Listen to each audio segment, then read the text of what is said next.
We will forge a society that is colorblind and merit-based.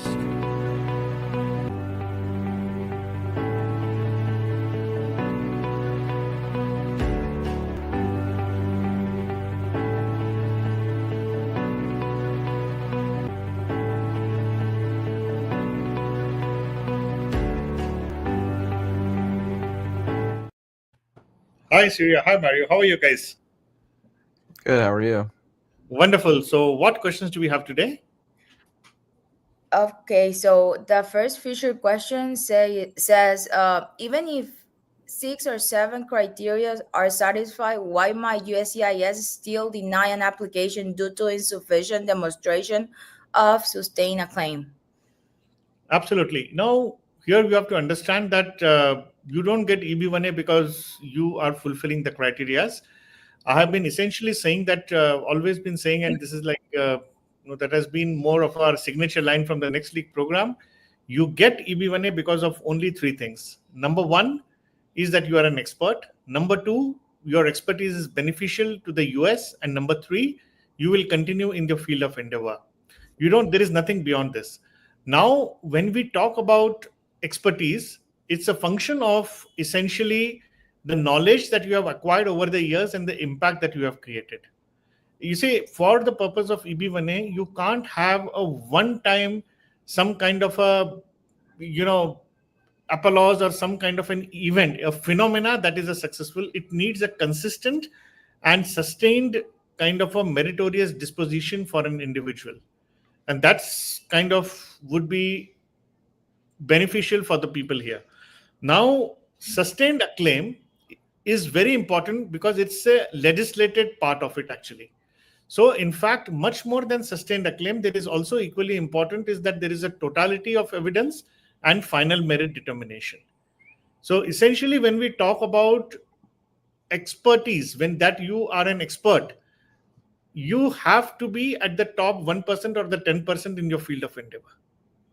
And that's the reason that even if you forget, we have even seen people that who met not only 4, 5 or 6 criteria, but even up to 8 criteria and still they got rejected. We have seen that happening in certain cases actually, and that would continue to happen in that case if things are not articulated in a proper manner. Okay. So just, I think for the benefit of all, let's understand that this is going to be one of the most important aspects. Don't try to focus on the criteria. Please try to focus on the sustained acclaim actually, always. Okay, that's all for this particular question today. So let's move to the next. Yeah, absolutely. So the next question is from an anonymous user. They asked, based on your experience, Ranjeet, what differentiates a strong EB1A candidate from an average one, and how do you identify those strengths early in the process? Okay, first, we don't identify the strength early in the process. Let's understand that actually. We have seen people who are 26-year-old people. We have seen people who are 30-year-olds, and they have earned their EB1A successfully by following certain process and continuously evolving themselves as more mature professionals.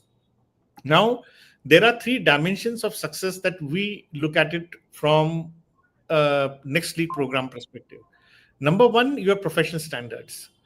This helps us to understand that, what has been your career trajectory? What has been your most likely your field of endeavor? Okay. Now, this is even before we start the done process actually, which is our proprietorship process in terms of define, organize, nurture, and execute. This is even before that. So we see your professional standards.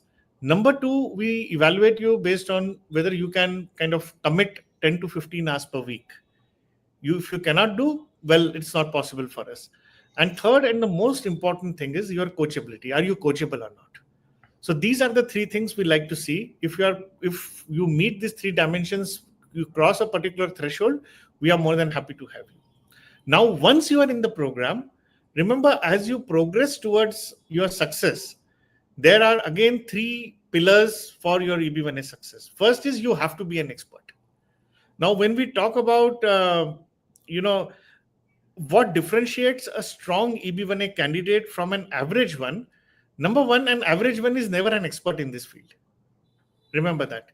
When you say that you are DevOps engineer. You say that you are a software professional in app development. You are a, there is some kind of a forte that you have. Now, one needs to be an expert in some field of endeavor, which is very important.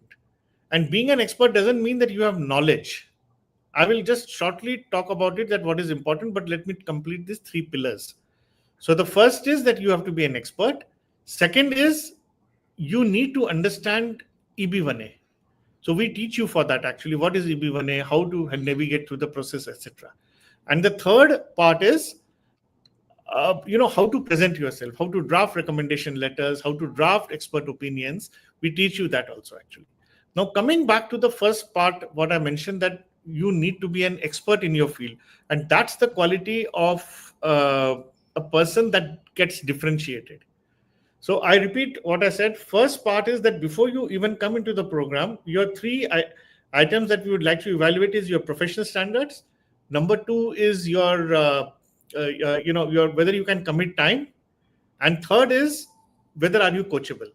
And once you meet this, then we talk about another three aspects, which is your expertise. Number two is whether how much you learn about EB1A, and third is how much you learn to know and how do you present yourself before USCIS in terms of expert opinions, recommendation letters. But one of the most important ingredient is when you claim yourself to be an expert, it's not about how much you know about your expertise. The most important thing is that what problems have you solved. Experts don't talk, they solve problems. Now, what kind of problems in your field of endeavor that you have solved? So typically answering your questions in a straightforward manner, that, okay, what differentiate a strong EB1A candidate from an average one? The most important aspect is what kind of problems, business problems, scientific problems, or anything that the person would have solved in his job or otherwise. And are they scalable? Have they been, have they been recognized? Have they been appreciated? I think these, and how many people were impacted by virtue of those problems that one has solved. What level of expertise is required to do that, and how did you possess that expertise? Now, this is something which is very important. Just to go a little deeper into this, when we talk about try to identify a candidate, I think there are some people who have solved a problem which has resulted, and what has been the impact of you solving that problem? That is the most important. Oh, it results in saving time. It results in earning millions of dollars for individuals. That's the kind of thing that we would look at. And that would differentiate. So focus on learning and focus on solving some big problems which has not been attempted so far, or something, a unique approach that you are doing. And that's what expertise is called. Experts don't talk, they solve problems. Remember that. So if you are able to focus on this area, guys, I think then you are on the track of becoming an EB1A ready. Okay. So let's move to the next question. Another ask, how do you ensure the evidence, narrative, and strategy all stay aligned so that petition feels cohesive and compelling to an adjudicating officer at the next lead program? I think it's pretty straightforward that how we ensure that evidence, narrative, and strategy. Remember, there are three elements to any evidence. Evidence has to be credible, authentic, and probative. As long as, so what does it mean? Let's say you are trying to prove a, kind of a critical role that you worked in a particular company. Now, what does credible, authentic, and probative means in these cases? Now, who is talking about what actually? The first is, it has to be credible. It means the person who is giving you that letter, let us say letter of recommendation for critical role, has to be somebody credible. You can't get it from your juniors. You can't get it from your, your colleagues. It has to be somebody who supervised you and who has authority over you. The person may or may not be in the company at this particular moment, but at the time of the period that you are mentioning was definitely in the organization. If you are able to do that, I think that is something that makes it, kind of a credible. Now, what is authentic here? It doesn't mean, okay, it has to be genuine. It will not be on the letterhead, But yes, it has to be genuine. Second, what are the metrics that you are trying to use here? That would obviously, part of it would come under probative aspect of it, that how do you say what are the metrics for success, what are the qualitative metrics and what are the quantitative metrics. If you are able to establish that, that is wonderful actually here. And most important thing, and I think you kind of move a little further here, is how does it show your expertise, benefit to the US, and your continuity. If you can show this through your evidence, that is the best way to do things actually. So I mean, we try to kind of inspire people, all the students in the program, to follow this particular route. Okay, so that's how we would like to do it. So let's move to the next question, guys. Yeah, actually. So the next question they ask, what is the most common misconception candidates have about the EB1A process, and how do you correct it in your coaching? I think fundamentally, when almost 99% of the people, when they come in, they feel that, oh, they just fulfill 2 criteria and they just need another one. And I think I don't want to, I mean, it's not nothing wrong in thinking like this, because typically all other visa categories are checklist based. If you look at EB2, you need to have a checkbox. You know, you are a master's, you have to have experience and things like that actually. So, I mean, it's very but obvious that somebody looks at those 10 criteria and it says that at least 3 criteria. It is very natural that, somebody feels that, oh, I fulfilled 2 of the criteria. There is nothing wrong in that. Possibly even when I was thinking about EB1A for the first time, I felt that way. But real, I think, nuance comes in when you read in more detail that you need to be in the top 1% or top of your field. I think that's the biggest challenge. So you have to define those success metrics there and try to meet them actually. So the biggest misconception that I have seen is about the criteria and not understanding the sustained acclaim part of it actually, that we discussed in the first question there. So I don't think there is anything. People have various various misconceptions or misunderstanding about the entire process, and definitely we try to help them to navigate. And so I think that this is a very interesting question, I would say that actually here. So, and if somebody has more questions and somebody is wanting to join EB1A, please reach out to us in the link that would be given below and we'll be happy to help you. Okay, let's move to the next question.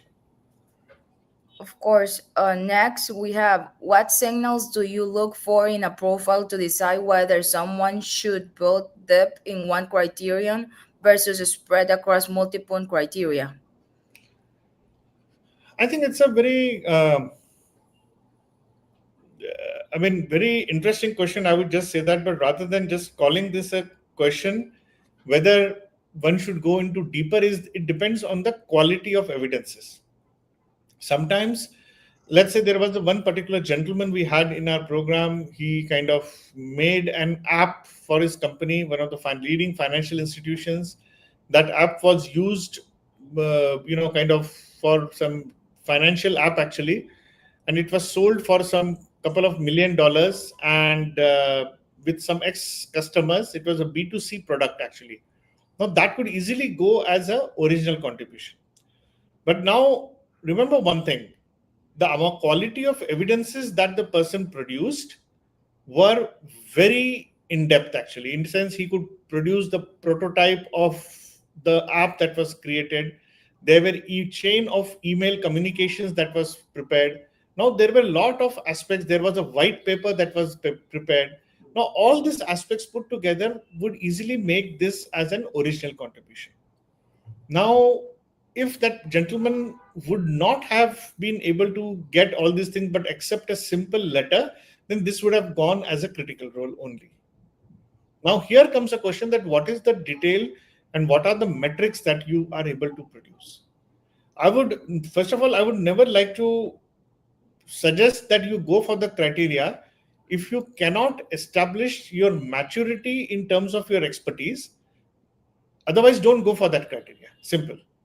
If you can depict the maturity of your expertise and then kind of show an impact, then only go for that particular criteria. Otherwise, don't go. So it is not about spreading, because there is no point in weak criteria or the strong criteria, but definitely there is something called as an anchor criteria that demonstrates your total expertise. So I would say that the quality of your evidences have to be very, very strong. And as your every evidence should demonstrate your sustained acclaim. Now, sustained acclaim in a criteria, now I'm not talking from a sustained acclaim from an overall profile perspective, in from a criteria should also demonstrate that how your expertise was used to execute that particular initiative what we are talking about. It could be even a judging for that matter. It could be even let us say you're going for a membership, so you did some work, you wrote an articles, you kind of were a chapter head in your region. Now that is very, very important here, and if you are able to establish that, that's something helps to kind of augment your criteria actually. So let's take the last question, guys, now. Yeah, absolutely. So our last question, they ask, how do you? We can kind of piggyback from what you had just said, but essentially they ask, how do you help someone transform existing work? So this is job responsibilities, projects, patents, publications, into EB1A credible evidence rather than just starting from scratch. Okay, now it's a very, I mean, this could have been one of the featured questions. In fact, I would like to say this. Let's say, for example, somebody has a 10 years of experience. I would like to just take a step back before we even try to answer this question. And somebody is earning, let us say, 200K. I mean, at the back of the envelope has shown that on an average, if you take the first year salary of that person and bring it down to the inflation and adjust it to the inflation on today's rate, then second year, third year, fourth year, fifth year, all the years, if you do it, an average salary typically for the person earning around 200 to 220 would be around 150K per year. Now, for 10 years, the person has earned approximately $1.5 million overall in the today's value. It means that, let's also understand that if somebody pays you X amount, would expect a return of 20X. So it means that the person has created a value of 1.5 into 20X, that is around 1.5 into 2, that is $30 million. Now, can you articulate those $30 million into specific items or metrics? If one is able to do that, we try to look at that. Then we try to see that, what has been the metrics or in terms of expertise that runs common amongst all the things. Because this also helps to define an expertise actually. Because what happens is many people associate expertise by virtue of the work that they are doing or the job profile or education qualification or business title, but that's not the right way to do it. So you have to reverse engineer the impact that you have created into an expertise actually, and that becomes the right way to do it. So, and then we have to see that, okay, what problem did you solve? If you are able to get evidences of the solution of the problems in terms of how many people were impacted, what is the timeline, what is the temporal scope of your expertise, can it survive with it, what was the solution that you adopted, was it even tried before, was any theory used to solve that problem? If you are able to articulate that, there was one particular gentleman in our program who created who created an app, not really an app, but yes, a software that could replicate automated signing. Actually, the company used to spend $200,000 to $300,000 each year to get certain documents signed externally. He created the document himself actually there, and that kind of was beautiful way of kind of cost saving. But he created his own software that helped to do that for the company. Now that could go as an original contribution because it replicated something that was although it was existing, but that did kind of created a pathway for new learning for people to do in the field.